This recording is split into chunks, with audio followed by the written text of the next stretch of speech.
If you clicked on this video expecting to receive a step-by-step formula that will help you find your one true passion, that will make you forget to eat and to sleep, I'm sorry, I'm not going to give you that.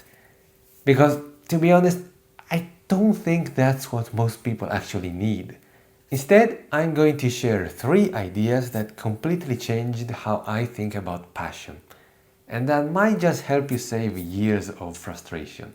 Hey there, I'm Paolo. If you're new here, I talk about productivity, confidence, and how to take action in your life. Now, when I was a teenager, I used to spend a lot of time worrying about how to find my passion, because I thought I just needed one burning love, you could call it, that would give meaning to everything else. But turns out I was actually asking the wrong questions. By the way, if you already watched my video on how to figure out what you want to do with your life, this may sound familiar to you. You can think of this video as part 2 of that one, although this one is more geared toward passion. Anyway, let me share with you the 3 ideas I mentioned that will actually help you find your passion. Having a passion is not a requirement for a good life. I know that sounds weird coming from a video about finding your passion, but hear me out. You can have several different interests that you may like more or less, depending on what it is, without having just one that you really love. And that's perfectly fine. Life is perfectly enjoyable without having one single obsession. And to be honest, I think that's just true for most of us. So the real problem isn't having no single passion. It's thinking that you must have one. Because when you think like that, then you're just creating another reason to feel bad about yourself if you don't have a burning passion. Just another reason to feel behind compared to your peers. So instead of feeling stressed about finding your one true passion, it's way smarter to start by removing the activities that you don't enjoy but that you do anyway. Of course, you won't be able to quit your job tomorrow, I get it. But think of activities that you do passively just because they have been in your life for a long time. And start looking for opportunities or creating opportunities to either get rid of these activities or at least to reduce them. Because if you don't remove the stuff you don't like, there is no room for stuff that you might like, even if right now you don't know what it might be. I think this is where most people get stuck. Like, you probably already have an idea about what you like doing. Maybe you had a hobby you all spent most of your time doing when you were younger.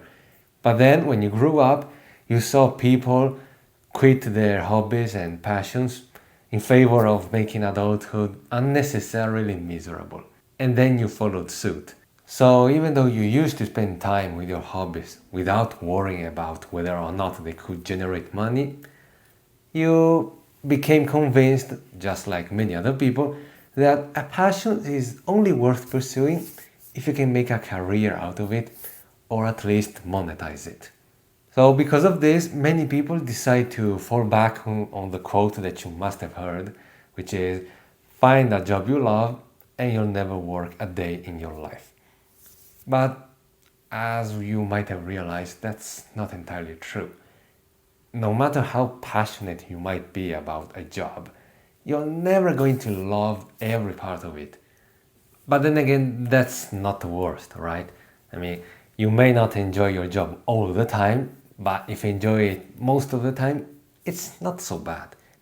What's really bad is when you do the opposite, meaning instead of finding a job you love, you turn what you love into a job. It can work, of course, but it's also highly likely that when you turn something you like and want to do into something that you have to do, it goes from being pleasure to being obligation in no time. And instead of being the solution to stress, it becomes the cause of it. If you were to take money out of the equation, what would you do? Because many times what stops you from finding your passion isn't a lack of talent or interest. It's this idea that you must monetize it. But really, although money is important in life, that shouldn't decide the value of a passion. I mean, you already do loads of things every day without thinking you need to squeeze money out of them. And many of these activities are not even all that useful, like binge watching a TV series or scrolling mindlessly on your phone. So why should your passion be subjected to this responsibility to make you money? The simple fact that you enjoy doing it should be its own reward, right? There are many other ways to make money. And before you think that spending so much time with your passions without getting any money in return, it's a waste of time, please take a look at your daily routine first and get rid of activities that are actually not that useful and don't even make you feel good like a passion would. Last but not least, instead of trying to find your passion, put passion in what you do. Because many times being passionate in whatever you do is the fastest way to not only find a passion, but to create one in the first place. Now, how do you be passionate? Because I already know you are imagining something dramatic again. But all you have to do is simply take action. Do something consistently and focus on getting good at it, not on whether or not it will become your passion in the future. Think of passion like motivation.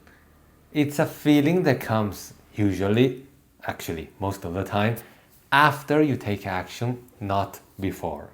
For example, when I started this YouTube channel, I didn't have a passion for recording videos or editing videos, and I still think I don't. But I committed to showing up and putting effort into what I did every day. And you know what? Even though I still have a ton of things to improve, after a while I started to enjoy it. Not because I suddenly became passionate about it, but simply because I got better at it. And getting good at something is always an effective way to make you enjoy it more, because it also makes you believe in yourself and in your abilities more. And as James Clear says, passion follows commitment. So don't be obsessed about finding a passion. Put passion in what you do instead. Thank you for watching. If you found this helpful, you might also like this video over here. Or if you want, you can just get my PDF, the 5 questions that will change your life.